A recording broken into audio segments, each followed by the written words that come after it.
Ada yang kenal dengan seorang yang bernama Mark Sykes? Kalau banyak yang tidak mengenal siapa dirinya, namun pasti banyak yang tahu karyanya. Karyanya adalah yang membuat dunia Timur Tengah sampai saat ini selalu berperang. Dialah yang menciptakan gerakan-gerakan milisi yang kemudian membentuk negara-negara dan memecah belah Timur Tengah seperti sekarang ini. Bayangkan dunia di peta geopolitik di tahun 1900-an di Timur Tengah. Maka belum ada yang namanya Saudi Arabia, Uni Emirat Arab, Kuwait, Irak, Mesir, dan lain sebagainya. Dunia Barat hanya melihat wilayah itu kaya dengan minyak bumi dan gas. Wilayah itu dihuni kelompok manusia yang tinggal di gurun pasir, mayoritas beragama Islam. Yang sekutu Barat lihat adalah hanya sumber daya alamnya dan bagaimana menaklukkannya. Karena Ottoman Turki, kerajaan Ottoman Empire, menguasai wilayah itu lebih dari 400 tahun. Maka sebuah operasi intelijen dilakukan oleh pihak Inggris dan Perancis waktu itu. Sehingga ada yang namanya Kolonel Sir Teitan Benvenuto Mark Sykes yang merupakan penasihat diplomatik Inggris khususnya yang berkaitan dengan Timur Tengah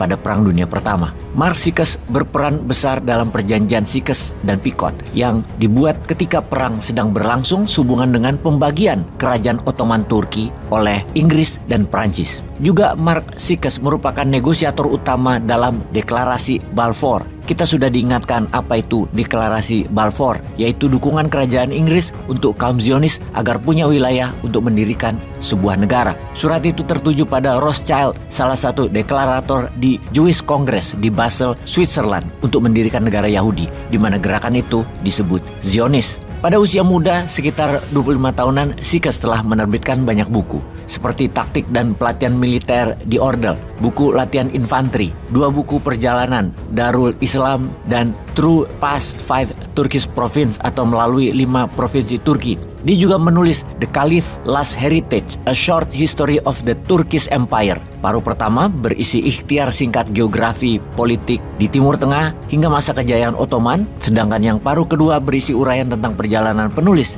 di Asia Kecil dan Timur Tengah. Buku terakhir inilah yang menjadikan dunia mengetahui apa dan siapa Mark Sykes yang tugasnya sebagai agen rahasia atau intelijen yang hanya satu, yaitu merubuhkan Ottoman Empire atau merobohkan kerajaan Ottoman Turki. Bagaimana Sykes bisa merobohkan kerajaan Ottoman yang sangat kuat waktu itu? Yang dilakukannya adalah dengan membangun banyak milisi di setiap daerah di Timur Tengah. Di Yaman, di Sudan, di Mesir, di Kuwait, di Uni Emirat Arab, di Oman. Yang mana milisi itu biasanya diambil dari para kabilah, para pemimpin adat lokal. Kemudian dibangun rasa kedaerahannya, dilatih perang dan diberikan senjata. Di kemudian hari mereka menjadi raja-raja di wilayah negara-negara tersebut. Di kemudian hari semua jadi negara yang di awalnya mereka melawan kerajaan Turki. Mereka memerdekakan diri. Yang diinfiltrasikan oleh Mark Sykes adalah nasionalisme kedaerahan, di mana ketika mereka jadi negara, maka kekayaan alamnya akan dikelola oleh Inggris. Dan saat ini Amerika tentunya yang menyalip Inggris. Selain membangun milisi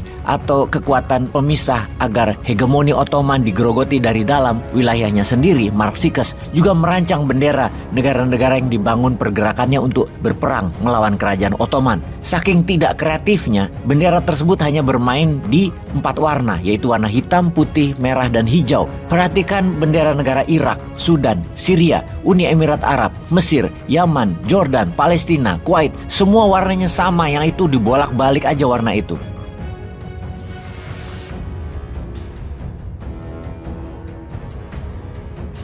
Gerakan nasionalis kedaerahan itu dikenal juga dengan nama Arab Revolt atau Arab memberontak. Sehubungan dengan informasi ini, maka kita, Indonesia, harus bercermin. Banyak negara besar bermain di Indonesia, menunggangi elit politik yang selalu ingin berkuasa selamanya, dan mereka juga bisa memanfaatkan pihak oposisi. Selama mereka berdua, incumbent dan oposisi, haus jabatan dan haus kekuasaan, lalu mau melacurkan kekayaan alam Indonesia. Apa yang Mark Sykes lakukan di kemudian hari menjadi template dunia intelijen, di mana video ini akan menjelaskan bagaimana intelijen masuk ke sebuah negara dan menghancurkan negara tersebut untuk kepentingan mereka.